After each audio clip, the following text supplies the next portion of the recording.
Hey guys, स्वागत है आप सभी का हमारे यूट्यूब चैनल टीसीएस में। सो फ्रेंड, आज हम बात करेंगे यूपी टेट 2021 में। ठीक है, इसमें आपके बाल विकास एवं अध्यापन कला के 30 मोस्ट इंपॉर्टेंट क्वेश्चन शामिल किए गए हैं, जिससे आपके इंपॉर्टेंट है सी टेट या सुपर टेट और शिक्षक भर्ती के लिए मोस्ट इंपॉर्टेंट। तो हो जाइए तैयार यूपी टेट 2021 के लिए। जो भी हमारे नए व्यूअर्स हैं, हमारे यूट्यूब चैनल को सब्सक्राइब करें और ज़्यादा से ज़्यादा लाइक करें और शेयर करें। जी हाँ, और कमेंट बॉक्स में आपको ये भी बताना है कि 30 में से कितने क्वेश्चन आपके सही हो रहे हैं। ओके फ्रेंड, तो आइए देखते हैं इसका पहला क्वेश्चन, साथ में आप भी सॉल्व करते रहिए।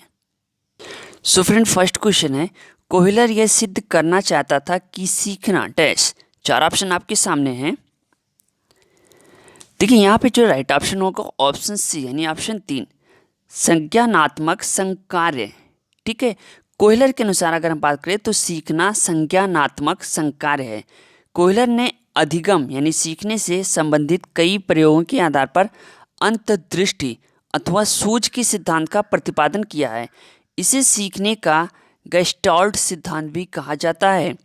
अंतर्दृष्टि सिद्धांत की व्याख्या कोहलर ने अपनी पुस्तक गेस्टाल्ट साइकोलॉजी, ठीक है, कब लिखी थी? 1959 में की थी। कोहलर के अनुसार प्रत्येक प्राणी अपने वातावरण का अवलोकन करता है तथा उसके आधार पर उसमें सूझ उत्पन्न होती है, जिससे वह अपनी समस्या का समाधान सीख लेता है। तो option C is right option. ठीक है, ऑप्शन तीसरा जो है वो सही होगा। चलिए, सो नेक्स्ट क्वेश्चन है, किसी भी नई भाषा को सीखने के लिए कहाँ से प्रारंभ किया जाना चाहिए? देखिए यहाँ पे चार ऑप्शन है। ठीक है, तो यहाँ पे राइट ऑप्शन होगा ऑप्शन 1 यानी अक्षरों व शब्दों के मध्य सहचर। व्याख्या सुनिए फ्रेंड कि किसी भी नई भाषा को सीखने के लिए पहले उसके अक्षरों तथा शब्दों की समझ जरूरी है। प्रत्येक भाषा का अपना एक व्याकरण होता है। यदि किसी नई भाषा को सीख रहे हैं तो ये आवश्यक है कि सीखने वाले को उस भाषा के अक्षरों की पहचान हो। अक्षर के बाद शब्द रचना तथा शब्द रचना के बाद आता है वाक्य निर्माण। ओके, तो यहाँ पे option first is the right option होगा। ठीक है, चलिए, सो नेक्स्ट क्वेश्चन है, समावेशी कक्षा में किस प्रकार का छात्र शामिल होता है? तो देखिए फ्रेंड, यहाँ पे राइट ऑप्शन होगा ऑप्शन बी यानी समान और विशिष्ट छात्र। Option 2 is right option. अगर हम बात करें समावेशी शिक्षा दूसरे छात्रों को अपनी आयु के साथ कक्षा में भाग लेने तथा व्यक्तिगत लक्ष्यों पर काम करने हेतु अभिप्रेरित करती है। ओके, चलिए अगला क्वेश्चन है, अधोलिखित में गणित संबंधी अधिगम अक्षमता को कौन सा पद परिभाषित करता है? क्वेश्चन नंबर 4, सो राइट ऑप्शन होगा ऑप्शन सी यानी ऑप्शन तीसरा, गणना दोष। गणना दोष गणित संबंधी अधिगम अक्षमता को परिभाषित करता है।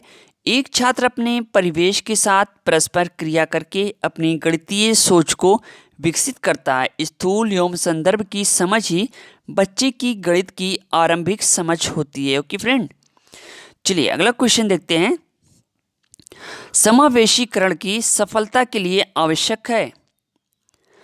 सो फ्रेंड, राइट ऑप्शन होगा ऑप्शन 4 संवेदनशीलता।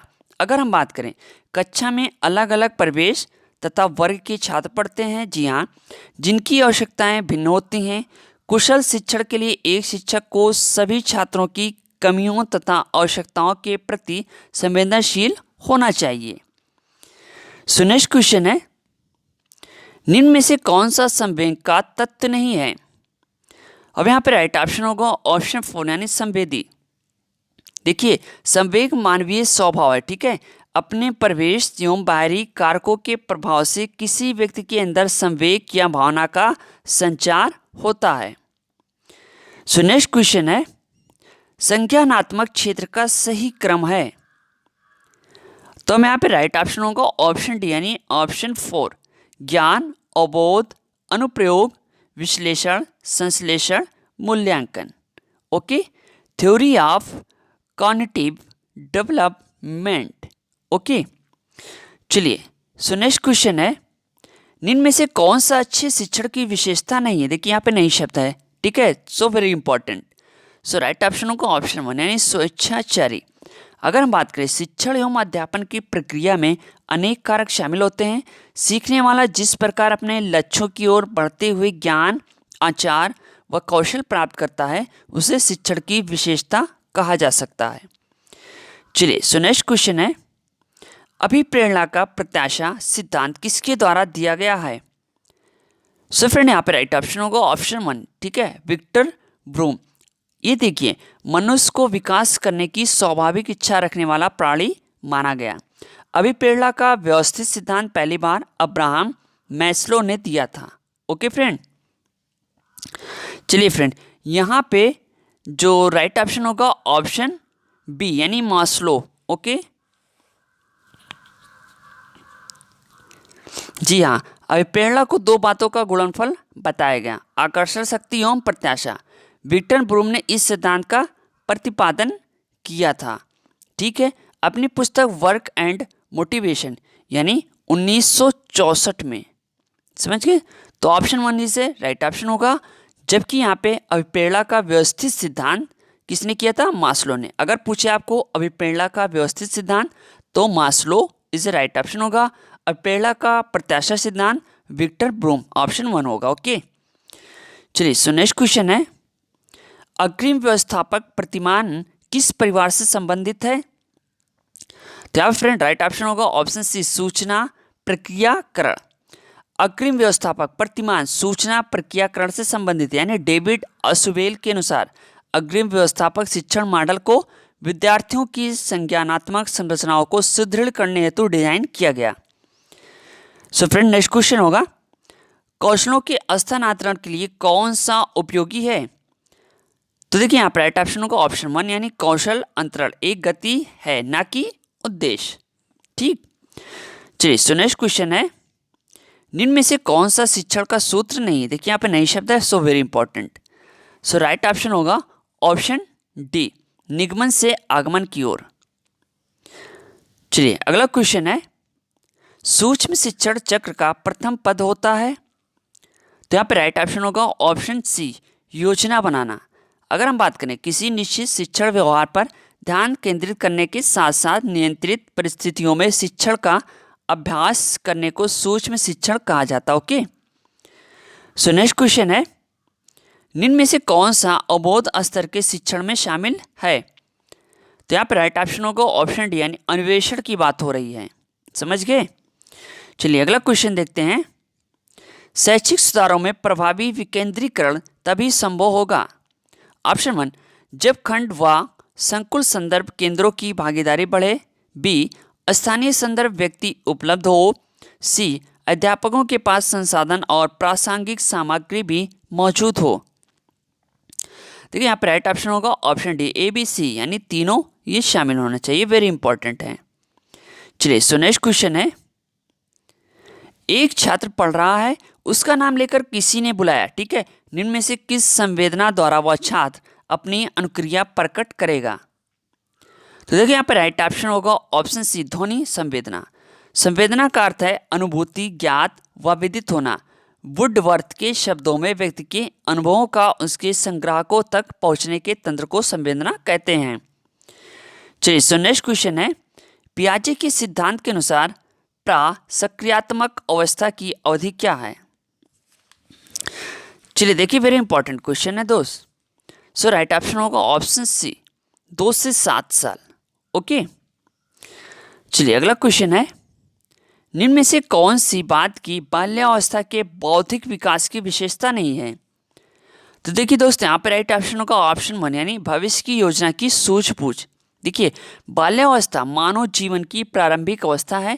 इस अवस्था में व्यक्ति की समस्त शारीरिक एवं मानसिक क्षमताओं तथा योग्यताओं का उदय, प्रपुष्टन तथा विकास होता है। ठीक है, इस तरह भविष्य की सूझबूझ बाल्यावस्था के बौद्धिक विकास की विशेषता नहीं हो सकती फ्रेंड। चलिए सो नेक्स्ट क्वेश्चन है फ्रेंड, इनमें से कौन मनोवैज्ञानिक भाषा विकास से संबंध है? चलिए फ्रेंड बताइए फटाफट, इसका राइट ऑप्शन कौन सा होगा? सो राइट ऑप्शन होगा option C, Chomsky. Okay, very important है क्वेश्चन, ध्यान दीजिएगा। चलिए सो नेक्स्ट क्वेश्चन है, थॉर्नडाइक ने अपने सिद्धांत को किस शीर्षक से सिद्ध किया था? 4 ऑप्शन आपके सामने है। सो यहाँ पे राइट ऑप्शन होगा ऑप्शन बी, यानी अधिगम के प्रयास व भूल। ठीक है, अधिगम के प्रयास व भूल। थॉर्नडाइक ने अपने सिद्धांत को अधिगम के प्रयास व भूल शीर्षक से सिद्ध किया था। थॉर्नडाइक ने प्रयत्न व भूल को इस सिद्धांत के बारे में बताते हुए कहा कि जब व्यक्ति कोई कार्य सीखता है तब उसके सामने एक विशेष स्थिति व उद्दीपक होता है। ठीक है, चलिए सो नेक्स्ट क्वेश्चन है, गिरोह अवस्था किस आयु वर्ग एवं विलंब विकास से संबंधित है? देखिए यहाँ पे गिरोह अवस्था की बात हो रही है। सो यहाँ पे राइट ऑप्शन होगा ऑप्शन सी, यानी 8 से 10 वर्ष एवं सामाजिककरण। नोट करते चलिएगा, वेरी इंपॉर्टेंट है। साथ में आप ये भी बताइएगा कि किस स्टेट से हैं और किस चीज़ की तैयारी कर रहे हैं, सीटेट या सुपरटेट या फिर यूपीटेट। ठीक है, साथ में ये तीनों के लिए काफ़ी इंपॉर्टेंट है, सीटेट, यूपीटेट और सुपरटेट और शिक्षक भर्ती के लिए। सो नेक्स्ट क्वेश्चन है, पियाजे के अनुसार संज्ञानात्मक विकास की तृतीय अवस्था निम्न में से कौन सी है? देखिए अब यहाँ पे जो राइट ऑप्शन होगा ऑप्शन सी, यानी मूर्त संक्रिय अवस्था के बारे में बात हो रही है। चलिए अगला क्वेश्चन देखते हैं, निम्न में से अधिगम में योगदान देने वाले मनोवैज्ञानिक कारकों में कौन सा शामिल नहीं है? देखिए यहाँ पे नहीं शब्द लगा, सो वेरी इंपॉर्टेंट है। ठीक है, सो राइट ऑप्शन होगा ऑप्शन डी, यानी ऑप्शन 4, विषय वस्तु का स्वरूप। चलिए सो नेक्स्ट क्वेश्चन है, निम्न में से सामाजिक मूल्य कौन सा है? देखिए यहाँ पे सामाजिक मूल्य होगा ऑप्शन 1, सहायतापरक व्यवहार। क्वेश्चन नंबर 25, पश्च अन्वेषण तथा साधन साक्ष्य विश्लेषण निम्न में से किसके उदाहरण हैं? तो राइट ऑप्शन होगा ऑप्शन 1, स्वतः शोध, इससे राइट ऑप्शन होगा। ओके, सो नेक्स्ट क्वेश्चन है क्वेश्चन नंबर 26, सीखने के वक्र अभ्यास द्वारा सीखने की मात्रा, गति और प्रगति की सीमा को ग्राफ पर प्रदर्शित करते हैं, ये किसने कहा? चलिए इसका आंसर आप लोग कमेंट बॉक्स में दीजिए अगर आप लोगों के पास हो। ओके, चलिए सो नेक्स्ट क्वेश्चन है, निम्न में से कौन सा थॉर्नडाइक के अधिगम के प्राथमिक नियमों में शामिल नहीं है? देखिए फ्रेंड, यहाँ पे राइट ऑप्शन होगा ऑप्शन 1, यानी सहचार्यात्मक स्थानांतरण का नियम किसके? थॉर्नडाइक के अधिगम के प्राथमिक नियमों में शामिल नहीं है। सो नेक्स्ट क्वेश्चन है, अनुकूलित अनुक्रिया सिद्धांत किसके अनुकूलन पर बल देता है? चलिए फ्रेंड फटाफट बताइए। देखिए यहाँ पर राइट ऑप्शन होगा ऑप्शन 2, यानी व्यवहार is right option. Okay, so question number 29, क्रिया प्रसूत अनुबंधन का दूसरा नाम है। देखिए यहाँ पर राइट ऑप्शन का ऑप्शन 2, नैमित्तिक अनुबंध। ओके, क्वेश्चन लास्ट क्वेश्चन है, निम्न में से कौन सी अधिगम की एक विशेषता नहीं है? देखिए यहाँ पे नहीं शब्द है, वेरी इंपॉर्टेंट है। सो राइट ऑप्शन होगा ऑप्शन 1, यानी क्या कह रहा है कि अधिगम का अवलोकन प्रत्यक्ष रूप से किया जा सकता है। ये क्या है? अधिगम की एक विशेषता नहीं है। सो फ्रेंड यहाँ पे हमने दिए थे आपको 30 क्वेश्चन बाल विकास से एवं अध्यापन कला से। आपके कितने क्वेश्चन सही हुए? ठीक है, कमेंट बॉक्स में हमें कमेंट करके फटाफट बताइएगा फ्रेंड। मिलते हैं हम नेक्स्ट वीडियो के साथ। Okay, thanks, best of luck, thank you, धन्यवाद, जय हिंद, जय भारत।